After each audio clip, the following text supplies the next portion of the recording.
Hi everybody, my name is Rhys Barber. I'm the audiologist here at Audiology Associates. And I'm Taylor Green, and I'm the other audiologist at Audiology Associates. Welcome to day 7 of Wax Vent. So just a quick recap, if you've never seen Wax Vent before, guys, it's a little special thing we do for you around Christmas time. This year you've got a Wax Vent calendar, it goes from day 1 to day 25 of December. So I think, Taylor, this is your patient, this one. So yes, I'll let you have a chat with this one. So, as usual, came into us feeling quite blocked up.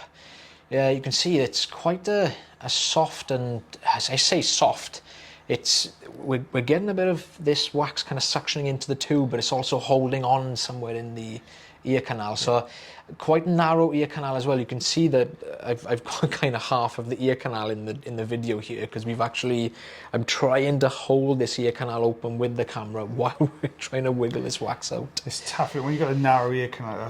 It's really difficult, because obviously you've got two very straight tools and you're trying to hold the canal wall open on the side there to be able to get in. Yeah, you can see there's a little bit of a flinch then where we've sometimes that kind of flinch can mean that we've detached a little bit of dry skin, which may be holding on deeper in the ear.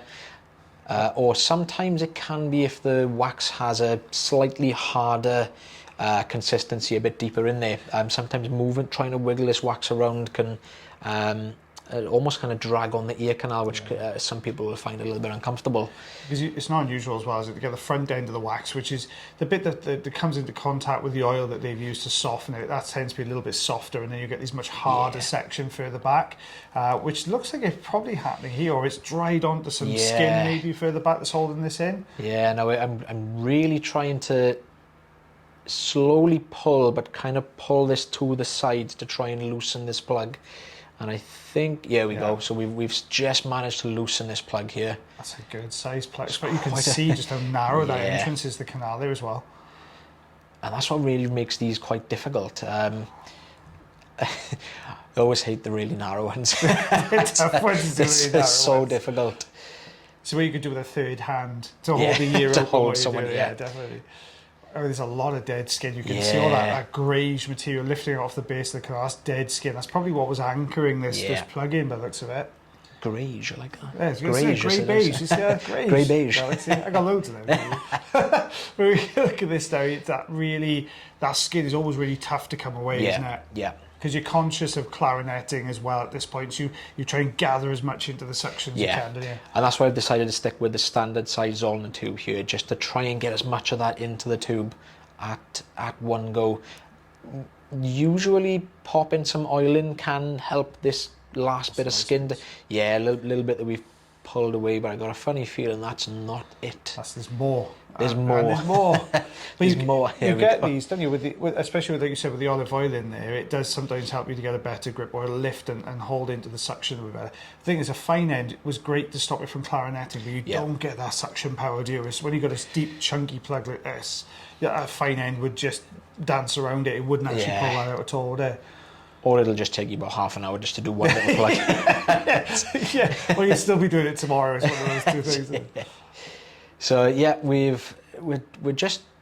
we're doing this the same technique throughout the whole thing here, trying to get a really good grip, give a little wiggle, loosen this forward, because when it's quite narrow and bendy like this, if it's one long great big plug, it generally tends to get stuck, and then you end up having to change your tools. So you're having to try and get in there with the Jobson Home, for example. Which isn't always easy, is it, with a narrow canal as well? With a Jobson Home, you've got to get that angle to get over the top. It's not always possible, is it, with a narrow canal? Yeah, and this is, well, you can kind of see there's no space around this wax at all, so we are chock-a-block in this. Oh. Get out of my head. You can see it's really kind of full. These are not small pieces coming away. This is a chunky wax removal, this one. Look at that, that's huge. You can just see that kind of tail coming off the back as well. I think we might be coming towards the end here. We've just obviously broken a little bit away. And it's always a nice thing to see when you get that little protruding bit, this bit that's just pulled forward from deeper and just come away. It just means it's going to be a little bit easier for you to get the next section away. You can see I'm really trying to... You've got to really push across, haven't you, to get that canal open there. Right. So we've got these little bits. Now this, if anyone is wondering, when we are kind of, when we say we're pushing this ear open, the patient themselves won't really feel any discomfort at all with that. It's all kind of like cartilage, so if you give your own ear a little kind of like pull, it doesn't really, there's not much there. So there was, as you could see, there was like kind of remnants of like oil and a little bit of skin that we just, for safety reason, we've decided to not take away, just purely because we were obviously struggling to get in there with the tool. So the blockage is removed, the patient was hearing so much better. We got a very similar story here. As you can see, the eardrum was already in view, not as full, but a similar consistency of wax. So we're sticking with the standard size tube. Now, when we talk about that eardrum and the little dots that were left on the eardrum last time, for the last ear, when you're taking little tiny dots off the eardrum, they will come away naturally over the next probably couple of weeks anyway and migrate out to the ear canal. The only reason we've had to take the bigger chunks away, the reasons we'll leave some of these pieces behind, is you should have some wax in there, and it's weighing up, well, okay, how much benefit would this patient get by removing those tiny little dots? It'll make very little difference as far as their hearing's concerned, compared to the risk of going in to remove them as well. That's the other thing you've got to think about. And you can see that we've kind of kept in mind that patient's obviously finding this quite sensitive. Obviously, just moving that wax earlier on in the video, the patient had a bit of a flinch. Yeah. So if you can imagine me trying to touch up against the eardrum to remove that's just going to be too risky. Yeah. So the risk kind of it's always that kind of way up. There's no risk or benefit. Yeah, definitely. A lot of skin in this one as well. Lots of that layer all collected around the entrance to the canal as well, this one. Thought this one was going to be an easy one. But you can see all the skin. You should never say, this is going to be easy. Oh, it's a nice easy one. Never is. So we're just, I think I've stuck with the standard size tube here.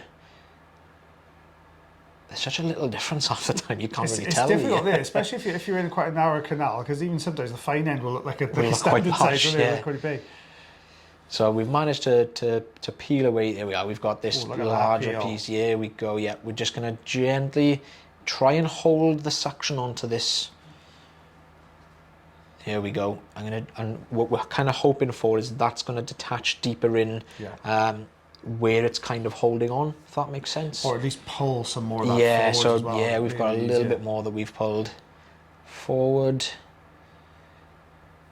And it's bunch. I think this might be the fine end actually, but it's bunching it, isn't it? All in the end there to stop that clarinet in. Yeah,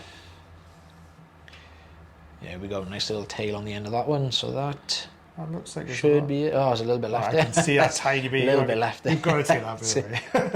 I'd be a bit thingy if I didn't. Yeah, no, there's a little bit more kind of tough, that last bit. So you can see as we just kind of lifted there just to try and tear this away from the kind of newer, fresher skin. Sorry, you can see on this side that there's actually, the eardrum is actually clear on this side. Yeah. So we don't want to risk, hiring the risk of infection for the patient. So we're going to leave again those tiny little pieces there. So this is what we removed from this patient. So we've got 1.5 inches roughly. Yeah, about 4. No, I reckon that's 1 3/4. I do. I reckon it's 1 3/4 inches. Probably could have bunched it together. I'm going to say 4.5 centimetres. Yeah, that's fine. We'll take that. Yeah, with that dead skin as well, I tend to use a rule of thumb. If it's coming away really easily, then it's dead skin. It's meant to come away. But as soon as you get that little bit of resistance, that's when you're hitting that fresher skin. So I'd be tempted to leave that behind as well there. Well, guys, that was day 7 of Waxment. As always, guys, if you haven't subscribed already, please subscribe to the channel. We'd love to get new subscribers. Give us a thumbs up if you enjoyed this particular video. If you want to see more of me and Taylor, let us know in the comment section below. And as always, take care of your ears. Take care of yourselves. And take care of one another. And we'll see you again on the next one. Nailed it. Cheers, guys. Thank you.